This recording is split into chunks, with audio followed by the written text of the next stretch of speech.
नमस्कार, देश न्यूज का खास कार्यक्रम मंथन देख रहे हैं आप। मैं हूं आपके साथ ऋषिका गुप्ता और मंथन में आज बात करेंगे सियासत में आतंकवाद। भाजपा और हिंदू नेताओं की हत्या की साजिश रचने के आरोप में सूरत से एक मौलवी सोहेल उर्फ अब्बुकर तिमोल को गुजरात क्राइम ब्रांच की टीम ने गिरफ्तार किया। आरोपी के निशाने पर भाजपा की पूर्व प्रवक्ता नुपुर शर्मा, तेलंगाना के भाजपा विधायक टी राजा सिंह, हिंदू सनातन संघ चेयरमैन उपदेश राणा और सुदर्शन टीवी के चीफ एडिटर सुरेश चौहान के थे। सूरत पुलिस के मुताबिक 27 साल का मौलवी मोहम्मद सोहेल मदरसे का टीचर भी है। वो पिछले 2 साल से पाकिस्तान के डोंगर और नेपाल के शहनाज के साथ व्हाट्सएप के जरिए संपर्क में था। व्हाट्सएप चैट में वे भारत में नबी की गुस्ताखी में दखल दिए जाने और ऐसे लोगों को सीधा करने की बात कर रहे हैं। उपदेश राणा की हत्या के लिए 1 करोड़ रुपए सुपारी भी चैट में चर्चा हुई है। आपको बता दें कि जून 2022 में भाजपा प्रवक्ता नुपुर शर्मा ने टीवी डिबेट के दौरान पैगंबर मोहम्मद पर विवादित बयान दिया था और इसके बाद उन्हें जान से मारने की धमकियां मिली। देश भर में उनके खिलाफ प्रदर्शन भी हुए थे और केस भी दर्ज कराए गए थे। साथ ही कई इस्लामिक देशों की तीखी प्रतिक्रिया और सरकार का सामना उन्हें करना पड़ा था। अगस्त 2022 की बात करें तो तेलंगाना में बीजेपी के इकलौते विधायक टी राजा सिंह ने पैगंबर मोहम्मद के खिलाफ आपत्तिजनक टिप्पणी की थी। हालांकि इसके कारण जमकर हंगामा हुआ और टी राजा को गिरफ्तार भी किया गया था। क्राइम ब्रांच के मुताबिक साल 2019 में यूपी में कमलेश तिवारी की हत्या की साजिश की गई थी और उसी तरह हिंदू सनातन संघ के राष्ट्रीय अध्यक्ष उपदेश राणा की हत्या की साजिश भी जारी थी। मौलवी अलग अलग नंबरों से उपदेश को जान से मारने की धमकी देता था और जब इन्हीं सब के बीच पुलिस आयुक्त अनुपम सिंह गहलोत ने कहा कि जो कांग्रेस को ऐसे वोट के लिए मौलानाओं का बचाव करना बंद करना चाहिए, वह कांग्रेस युवाओं को भड़काने की कोशिश ये जो मौलवी हैं वो कर रहे हैं। तो तस्वीरें आपके सामने, जहां से सूरत से ये मौलवी गिरफ्तार किया गया।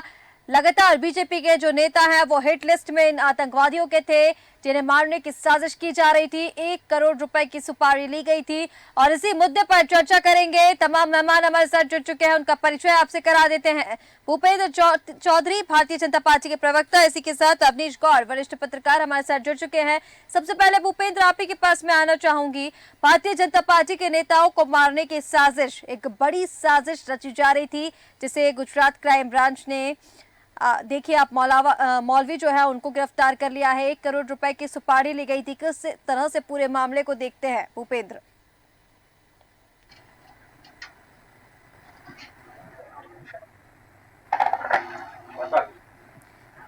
भूपेंद्र, आप तक आवाज पहुंच पा रही है? जी जी मैम। भूपेंद्र, जिस तरह से हम देख रहे हैं भारतीय जनता पार्टी के नेताओं को मारने की साजिश रची जा रही है, उनकी हत्या की साजिश, आतंकवादियों के हिट लिस्ट पर बीजेपी के नेता किस तरह से देख रहे हैं? जी, हमारे नेताओं को तो मारने की साजिश रची जा रही है। इसमें जिंदगी में कामयाब नहीं होने पाएंगे।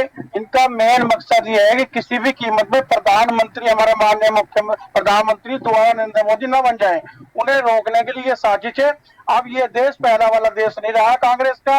अब ये 10 साल से प्रधानमंत्री नेताओं में एक मजबूत भारत है, इसमें इनकी साजिश कभी कामयाब नहीं होने की। ये देश में दंगा विरोधी दंगा कराना चाहते हैं। इस प्रकार कोई विचार इनकी कामयाब नहीं होगा। इन्हें आलायू पुलिस वालों ने बहुत सतर के साथ इन्हें पकड़ लिया और इनकी एक साजिश कामयाब होगी, सोची समझी साजिश फेल होगी। जो हमारा एक इलेक्शन बड़ा संयम से बीत रहा है, 2 चरण पूरे हो गए, उसे फेल करने की, निष्क्रिय करने की योजना थी और हमारे शासन ने, प्रशासन ने इनकी सोची समझी चाल फेल कर दी। शासन प्रशासन ने सोची समझी साजिश तो यहाँ पर फेल कर दी, लेकिन चुनाव के अहम पहले इतनी बड़ी साजिश का खुलासा होना भूपेंद्र एक चौंका देने वाला है, क्योंकि जनता भी हैरान ये सुन करके 1 करोड़ रुपए की सुपारी ली गई थी। बीजेपी के जो तमाम नेता है वो इस हिट लिस्ट में शामिल थे और कहीं ना कहीं अब जो सियासत में आतंकवाद की एंट्री हम देख रहे हैं, चाहे पुंछ की बात कर ले या फिर हम मुंबई 24/11 की बात कर ले, लगातार विपक्ष की ओर से ऐसे भी बयान, और अब तो पुलिस आयुक्त अनुपम गहलोत ने भी विपक्ष को चेताया है। उन्होंने कहा है कि कांग्रेस ऐसे नेताओं को, ऐसे मौलानाओं को संरक्षण देना बंद करे क्योंकि वो युवाओं को भड़का रहे हैं। भूपेंद्र, इनकी जो हमारे युवा को भड़काना, देश में शांति जो चल रही है उस पर दंगा भड़काना, सोची समझी चाल थी इनकी, पर ये इनकी कामयाब किसी रूप में नहीं हो पाएगी। और हमारे दूसरे चरण में ही ये घंटा इनकी पर्दाफाश हो गई और आगे भी इस प्रकार की पर्दाफाश नहीं होगी, घंटा नहीं कर सकते अभी कोई। बिल्कुल ठीक भूपेंद्र, हमारे साथ वरिष्ठ पत्रकार अवनीश गौड़ भी जुड़े हुए हैं। अवनीश जी, मैं सीधा आपके पास आना चाहूंगी और आपसे जानना चाहूंगी क्या आप इस पर राय रखते हैं, क्योंकि जिस तरह से ये पूरी साजिश रची गई, जो पुलिस ने खुलासे किए हैं वो बेहद चौंका देने वाले हैं।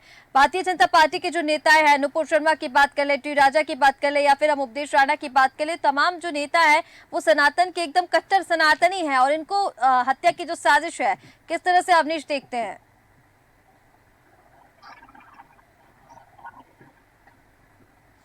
अवनीश, आप तक आवाज पहुंच पा रही है मेरी?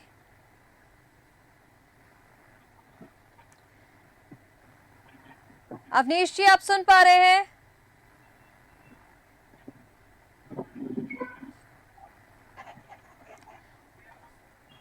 अवनीश जी, आप सुन पा रहे हैं मुझे?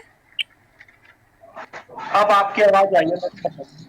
अवनीश जी, जिस तरह से हम ये साजिश का खुलासा देख रहे हैं, भारतीय जनता पार्टी के नेताओं को हत्या करने की जो साजिश रची गई, सूरत से जो मौलवी गिरफ्तार हुआ है, इस पूरे मामले को कैसे देखते हैं? क्योंकि सभी को यह हैरान पूरा मामला जो है वो कर रहा है, चौंका देने वाला खुलासा क्राइम ब्रांच ने किया है। अवनीश, मैडम है कि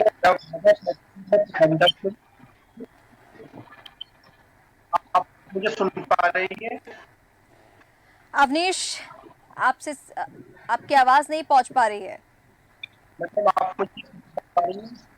ठीक है, कुछ तकनीकी समस्या की वजह से अवनीश की आवाज हम तक नहीं पहुंच पा रही है, लेकिन मुनीश त्यागी कांग्रेस प्रवक्ता हमारे साथ जुड़ गए हैं। मुनीश, आप तक आवाज पहुंच पा रही है? जी जी जी, ठीक आवाज आ रही है। मुनीश, किस तरह से पूरे मामले को देखते हैं? जो सूरत में खुलासा हुआ है, एक मौलवी को गिरफ्तार किया गया है, क्या किस तरह से आपकी पार्टी इस पूरे मामले को देखती है? मुनीश, देखिए, मेरा नाम मुनीश त्यागी है, मैं इजलास से बोल रहा हूँ। जब जब चुनाव आते हैं तब तब इस तरह की हरकत होती है। ये बीजेपी पूरे देश के अंदर चुनाव पूरी तरह हार रही है, इसलिए नया प्रोपेगेंडा है इनका ये। ये किस घटना के बारे में आप बात कर रहे हैं? मैं आपसे सूरत की बात कर रही हूँ, जो मौलवी गिरफ्तार हुए हैं। मुनीश, हाँ, मौलवी गिरफ्तार हुए, गलत बात है, उन्हें जेल जाना चाहिए। लेकिन हमारी पुलिस, हमारा प्रशासन, हमारा राष्ट्र के नेता क्या कर रहे थे चुनाव के टाइम? इस तरह का खुलासा क्यों हो रहा है? पहले चुनाव में, जो विधानसभा का चुनाव था, उससे पहले 40 जवान हमारे शहीद हुए थे, वो भी चुनाव के वक्त हुए थे। ये चूंकि बीजेपी हार रही है, मोदी जी ने पूरे मुल्क को बर्बाद करने का काम किया है, किसानों को बर्बाद करने का काम किया है, युवाओं को बर्बाद करने का काम किया है। हिंदू मुसलमान का कार्ड फेल हो चुका है, मंदिर मस्जिद का कार्ड इनका फेल हो चुका है। तब इस तरह का प्रोपेगेंडा फैलाने का कोशिश ठीक कर है, रहे हैं। लेकिन ये हिंदू मुनीश, मुसलमान के चुनाव को ठीक बांटना चाहते है, हैं। लेकिन मुनीश, ये कैसे आप कह सकते हैं बीजेपी का एजेंडा? इसको कैसे बता सकते हैं? जो मौलवी गिरफ्तार हुआ है उसके व्हाट्सएप चैट मिले हैं, पुलिस ने इसमें चौंका देने वाले खुलासे भी किए हैं, और आपके जो नेता है, आप पुछ की बात कर ले या फिर हम मुंबई के 26/11 की बात कर ले, तमाम जो विपक्ष के नेता है वो इस पर बयान क्या दे रहे हैं, जरा उस पर भी गौर कीजिए। हमारी सेना पर जो हमला हुआ उसका आप सैनिकों पर सवाल उठा रहे हैं, सेना पर जो हमला हुआ आप उसको चुनावी एजेंडा बता रहे हैं। सेना के हमले की बात मैं नहीं कर रहा मैडम। जिस तरह से हमारे 40 जवानों को शहीद हुए चुनाव से पहले, और उसका ये जवाब नहीं दे सके। ये कहते थे कि 56 इंच के सीने की बात करते थे, कहाँ चला गया इनका 56 इंच का सीना? और मुझे ये जिस तरह से मुल्क को बर्बाद करना चाहते हैं, देश की संपत्ति को बेचने में तुले हैं। आज युवा परेशान है, 1 घंटे में 3 किसान फांसी लगा रहे हैं, इनके पास कहने के लिए कुछ नहीं है। 3 राउंड चुनाव, तीसरे राउंड का चुनाव 7 तारीख में है, ये तीनों में हार रहे हैं। ठीक है मुनीश जी, इस तरह का प्रोपेगेंडा फैलाने का काम कर रहे हैं। ठीक है मुनीश जी। भूपेंद्र जी, आपसे जवाब चाहूंगी, इसके बाद मैं नीरज प्रताप जी के पास जाऊंगी। उनका ये कहना है कि चुनावी एजेंडा है ये, वो चाहे पुंछ की बात कर लीजिए आप, चाहे फिर हेमंत करकरे की शहादत के बारे में बात कर लीजिए, या फिर अब ये मौलवी जो गिरफ्तार हुए हैं, उनका ये कहना है चुनाव के समय पर ही ऐसे खुलासे क्यों होते हैं। भूपेंद्र जी, ये हमारे बड़े वरिष्ठ साथी बैठे हैं, हमेशा ये इनके आतंकवादी को साथ दिया इन्होंने। हमारी जो मिलिट्री उस पर विश्वास नहीं करा इन्होंने कभी। हम मौलवी बोलने को तैयार नहीं है। ये गन्ने के पेमेंट की बात कर रहे हैं, हमें करनी देश की हित की बात करनी है। मौलवी पकड़ा गया, वो जेल जाएगा, उसे सख्त सजा मिलेगी। और हमारी जो अलग पुलिस है, प्रशासन है, उसे शिकायतों के पीछे घेर कर सजा बुलवाएंगे उसे हम। और जो उसके पीछे साजिश करता है वे भी गिरफ्तार किए जाएंगे। लेकिन उनका ये कहना है भारतीय जनता पार्टी का एजेंडा है ये, एजेंडे के तहत ये सारे जो खुलासे हैं वो हो रहे हैं भूपेंद्र जी। इनका एक काला चश्मा है। 55 साल से इन्होंने आतंकवादी देखा, आतंकवाद की फसल बोई है, तो वो फसल ये हमें नुकसान दे रही जो इन्होंने बीज बोए थे। तो इनके दर्द हो रहा, जो मौलवी गिरफ्तार हो गया, तो विपक्ष के नेताओं को अंदर नींद नहीं आ रही, परेशान है ये इनके पाले हुए गुंडे तो हम नष्ट कर रहे हैं। अब जो इन्होंने अब तक 55 साल पाले हैं देश में, हिंदुस्तान में, उसे नष्ट कर रहे हैं। अब जड़ उखाड़ने में थोड़ा समय तो हमें लगेगा ही। ठीक है, हमारे साथ नीरज प्रताप शाक्य जी भी बने हुए हैं, आम आदमी पार्टी से प्रवक्ता। नीरज जी, बहुत स्वागत है आपका देश न्यूज पर।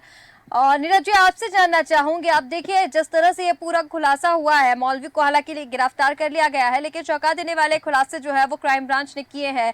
तमाम जो व्हाट्सएप चैट्स मिले हैं, जो सुपारी ली गई 1 करोड़ रुपए की, उसके बारे में भी उस चैट में जिक्र है। पाकिस्तान नेपाल से संपर्क बताए जा रहे हैं, लेकिन ये पूरी जो साजिश है, क्या ये चुनावी एजेंडा हो सकता है? आपकी पार्टी से किस तरह से देखती है? क्योंकि अब देखिए कांग्रेस के जो प्रवक्ता हमारे साथ जुड़े हुए वो ये कह रहे हैं कि चुनावी एजेंडा है, चुनाव के समय पर ऐसे खुलासे बीजेपी करवाती है। रिश्ता जी सम्मानित चौधरी ये कहना चाहता है। देखिए वर्तमान समय पे तीसरा राउंड कल होने वाला है। अभी तक भारतीय जनता पार्टी ने 10 साल के अंदर एक भी ऐसा काम किया जिसका वो परेशान कर। आपने दो करोड़ सालाना जनती की थी, आपने क्या 20 करोड़ रुपए, आपने 100 स्मार्ट सिटी की बात की, आपने काले धन लाने की बात, आपने अग्निवीर योजना लेकर जाए जिससे आपने बर्बाद किया। आपने किसानों की बात की, 750 किसानों की आपने शहादत ले ली। आपकी सरकार मणिपुर की महिलाओं के साथ जो है दुराचार को देखते रहते, माननीय प्रधानमंत्री जी कुछ नहीं बोलते हैं।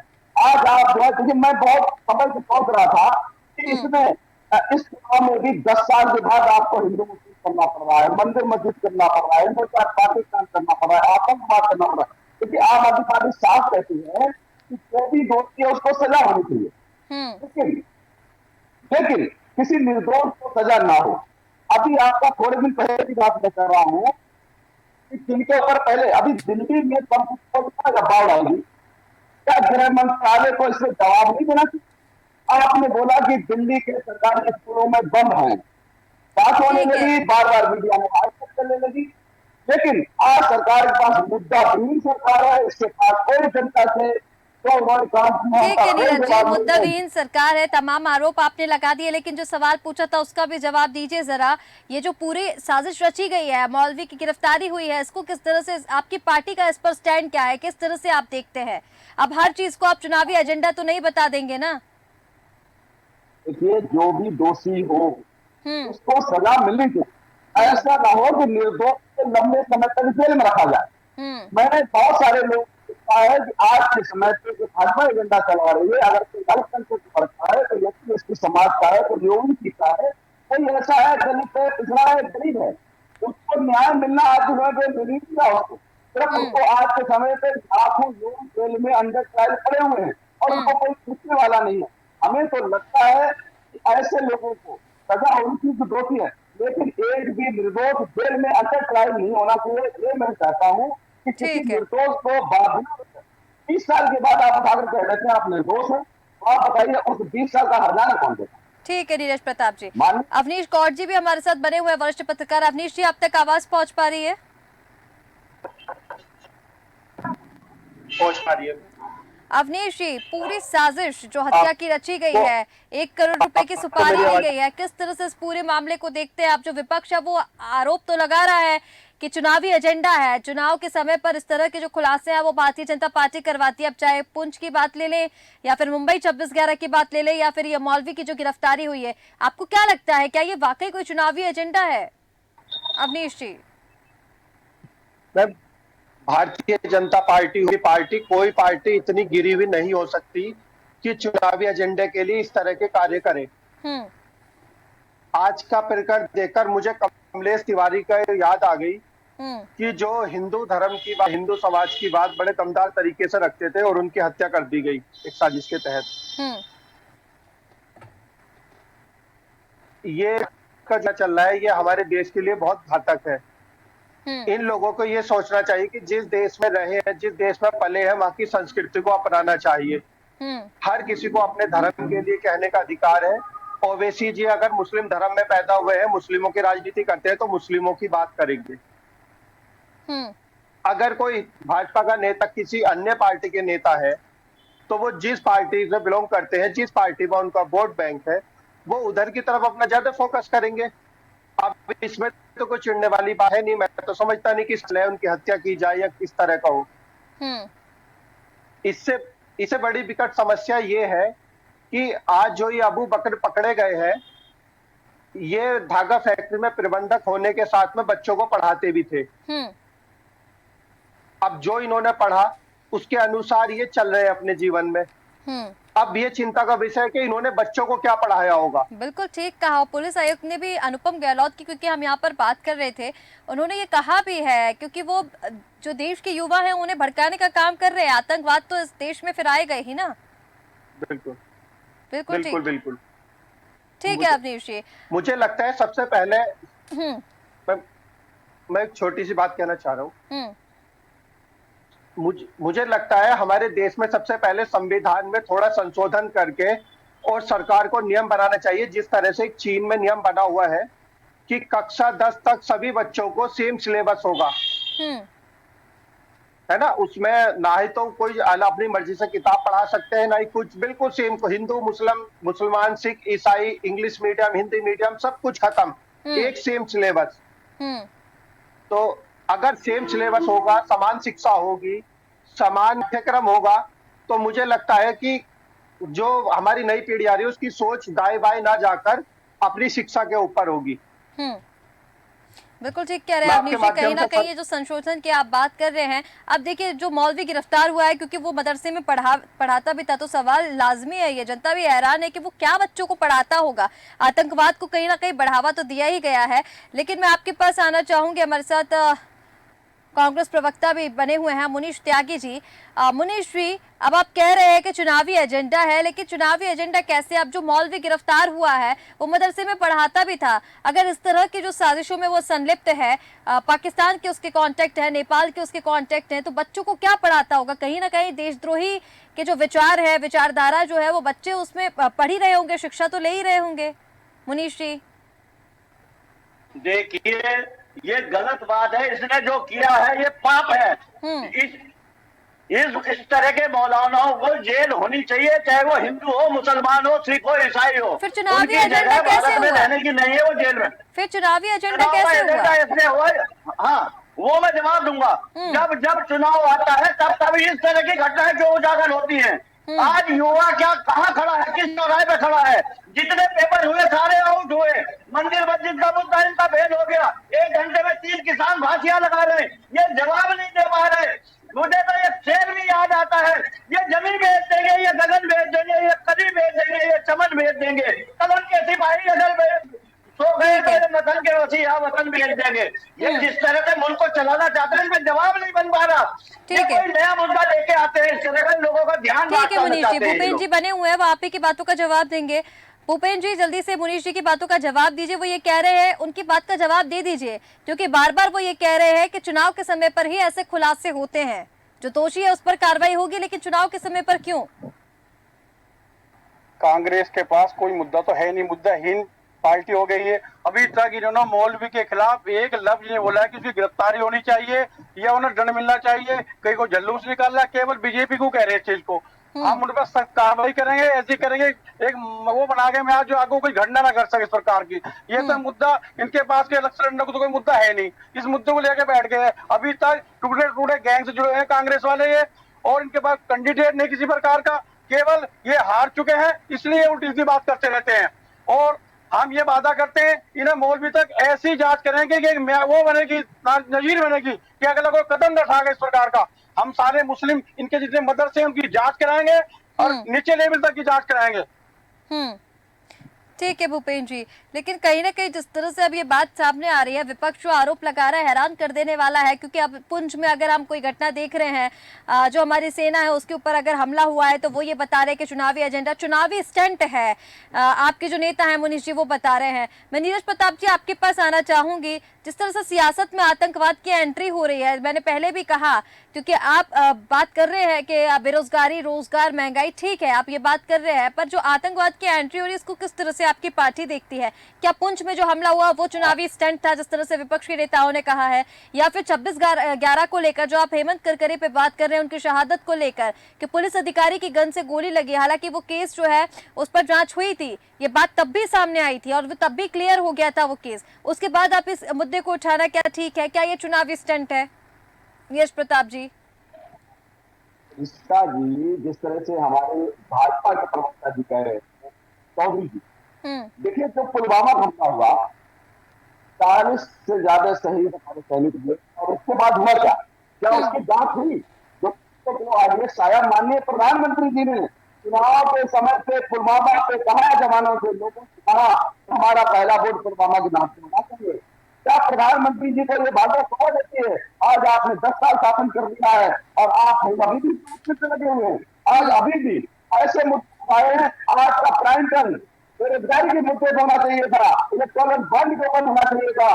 वो लोग हिंदू मुस्लिम की बात कर रहे हैं, जिन्होंने 250 करोड़ रुपए 2 माह से निर्यात करने वाली कंपनियों से चंदा लिया है, जिन्होंने पाकिस्तानी कंपनियों से चंदा लिया, जिन्होंने चीन की कंपनियों से चंदा लिया है, आज वो जाकर के तिरंगे के पीछे छुपना चाहते हैं।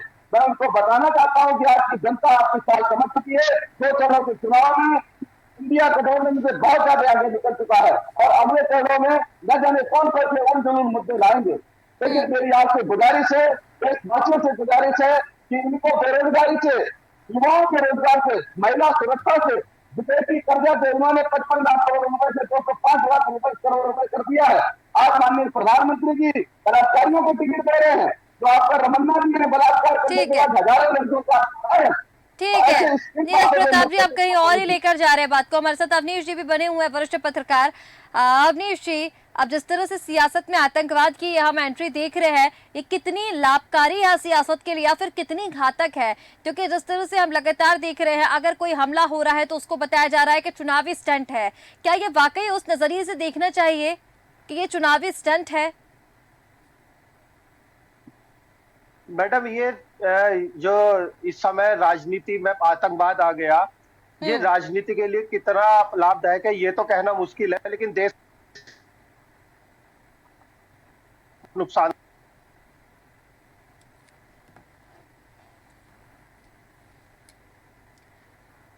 कुछ तकनीकी समस्या की वजह से अवनीश जी की आवाज हम तक नहीं पहुंच पा रही है, लेकिन ठीक है। भूपेश जी, एक आखिरी प्रतिक्रिया मैं आपकी लेना चाहूंगी। तमाम जो विपक्ष है वो ये आरोप लगा रहा है चुनावी स्टंट को लेकर। अब यहाँ पर मैं आपसे, क्योंकि देखिए जिस तरह से अब तीनों, हम अगर हमलों की बात, तीनों आतंकवादियों की बात करें, मान लीजिए जिस तरह से मौलवी जो गिरफ्तार हुए हैं, या फिर हम 26/11 की बात कर ले, या फिर हम ये इस घटना की बात कर ले, पुंछ वाली, लेकिन कहीं ना कहीं चुनाव के समय पर ये एक बड़ा आरोप आपके ऊपर लग रहा है। विपक्ष जो है वो लगातार लगाता है कि चुनाव के समय पर ऐसी चीजों के खुलासे क्यों होते हैं या फिर ऐसी चीजें देखने को क्यों मिल जाती हैं?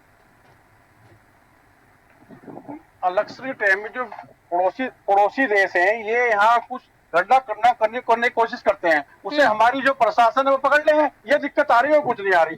पहले तो काफी दिक्कत हुआ करती थी, अब तो बहुत कम नाम मात्र रह गई। आगो ये भी खत्म कर देंगे सरकार बनने के बाद। अब इन्हें विपक्ष को मौका देने के नहीं, हम कभी इस प्रकार की घटना घटे आगे को। ठीक है भूपेश जी। अवनीश जी, आप तक आवाज पहुंच पा रही है?